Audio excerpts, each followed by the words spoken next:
नमस्कार दोस्तों, जय श्री राम।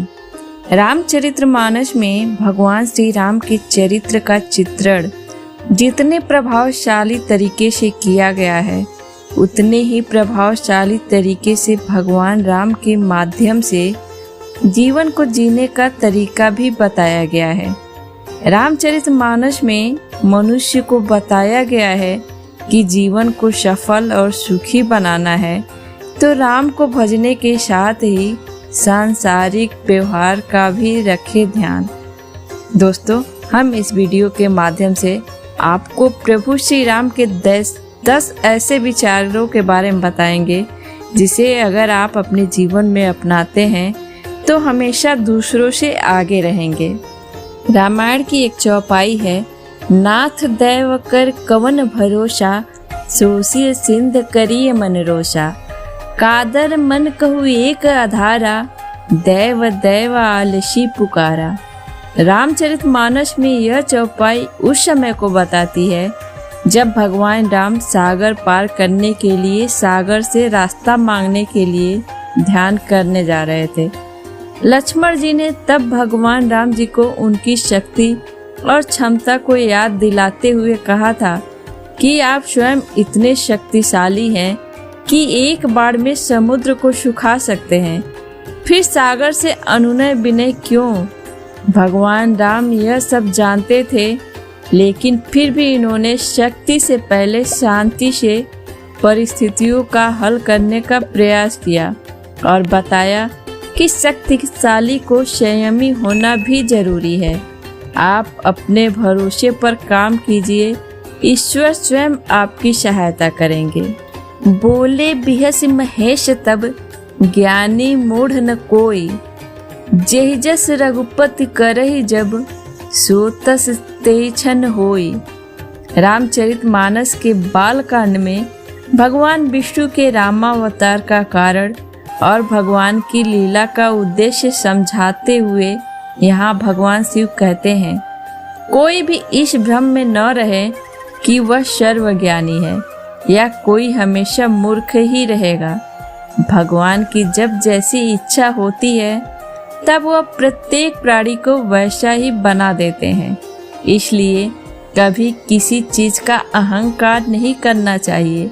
जो अहंकार करते हैं वह समाज में कभी आगे नहीं बढ़ पाते। काम क्रोध मद लोभ सब, नाथ नरक के पंथ, सब परिहरि रघुबीर ही, भजो भजे जय संत। विभीषण जी रावण को पाप के रास्ते पर आगे बढ़ने से रोकने के लिए समझाते हैं कि काम, क्रोध, अहंकार, लोभ आदि नरक के रास्ते पर ले जाने वाले हैं। काम के वश होकर आपने जो देवी सीता का हरण किया है और आपको जो बल का अहंकार हो रहा है वह आपके विनाश का रास्ता है। जिस प्रकार साधु लोग सब कुछ त्याग कर भगवान का नाम जपते हैं, आप भी राम के हो जाएं। मनुष्य को भी इस लोक में और परलोक में सुख, शांति और उन्नति के लिए इन पाप की ओर ले जाने वाले तत्वों से बचना चाहिए। जे न मित्र दुख होई दुखारी, तिन्हि बिलोकत पातक भारी, निज दुख गिरि सम रज करि जाना, मित्रक दुख रज मेरु समाना।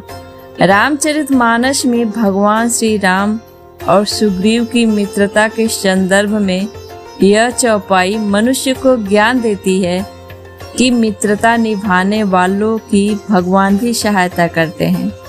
जो लोग मित्र या फिर दूसरों के दुख को देखकर दुखी नहीं होते, उन लोगों की मदद नहीं करते हैं। ऐसे लोगों को देखने से भी पाप लग जाता है। जो लोग अपने दुख को भूलकर दूसरों की सहायता करते हैं, ईश्वर स्वयं उसकी मदद करते हैं। आगे कह मृत बचन बनाई, पाछे अनहित मन कुटिलाई, जाकर चित अहि गति सम भाई, अस को मित्र परिहरे ही भलाई। इस किंदा कांड में श्री राम ने मित्रों के लक्षण बता चुके हैं। उन्होंने कहा है कि अच्छा मित्र जीवन में बड़ी उपलब्धि है।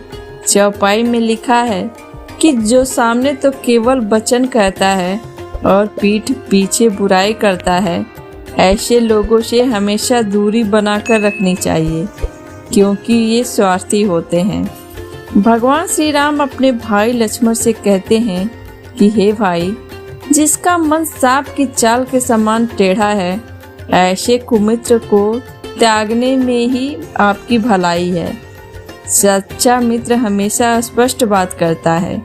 सच्चा मित्र आपको सही राय देता है।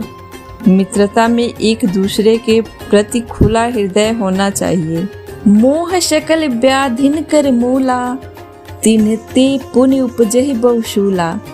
काम बात कप लोभ अपारा, क्रोध पित्त नित छाती जारा। सब रोगों की जड़ मोह अज्ञान है।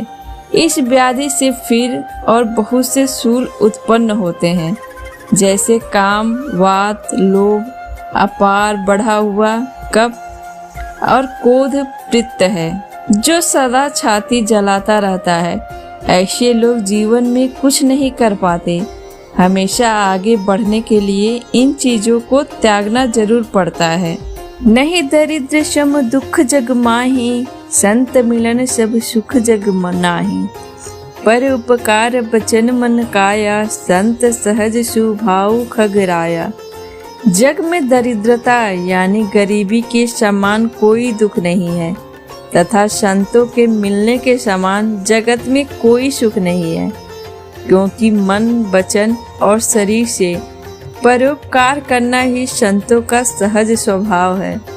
महान संत आपको अच्छे विचार देते हैं, जिससे आप समाज की भलाई के लिए काम करते हैं। सुनहु भरत भावी प्रबल, बिलखि कहेउ मुनिनाथ। हानि लाभ जीवन मरण, यश अपयश विधि हाथ। भले ही लाभ हानि जीवन मरण ईश्वर के हाथ हो, लेकिन हानि के बाद हम हार मानकर नहीं बैठे रह सकते। ये हमारे ही हाथ है। लाभ को हम शुभ लाभ में परिवर्तित कर लें, यह भी जीव के ही अधिकार क्षेत्र में आता है। जीवन जितना भी मिले, उसे हम कैसे जिए, यह सिर्फ जीव अर्थात हम ही तय करते हैं। मरण अगर प्रभु के हाथ में है, तो उस परमात्मा का स्मरण हमारे अपने हाथ में है। अपिचा स्वर्णमयी लंका, लक्ष्मण में न रोचते। जननी जन्म भूमिश्च, स्वर्गदपि गरीयसी। भगवान राम छोटे भाई लक्ष्मण से कहते हैं कि पूरी लंका नगरी ऊपर से नीचे तक सोने से मढ़ी हुई है, फिर भी हे लक्ष्मण, यह मुझे जरा भी अच्छी नहीं लग रही। मेरे लिए तो माँ और जन्मभूमि स्वर्ग से भी अधिक मूल्यवान है। इस चौपाई से हमें यह सीख मिलती है कि जो व्यक्ति अपनी जन्मभूमि से जुड़ा रहता है, वहाँ के मूल्यों को आगे बढ़ाता है, वही दूसरों से आगे रहता है। दोस्तों, अगर आपको मेरी ये वीडियो अच्छी लगी हो तो लाइक करें और इसे परिवार वालों और रिश्तेदारों के साथ शेयर करें, और मेरे चैनल को सब्सक्राइब करने के साथ साथ बेल आइकन प्रेस कर लें, ताकि जब भी मैं ऐसी वीडियो अपलोड करूं तो उसका नोटिफिकेशन आपको मिलता रहे। और अपना कीमती सुझाव देना हमें कभी ना भूलें। धन्यवाद।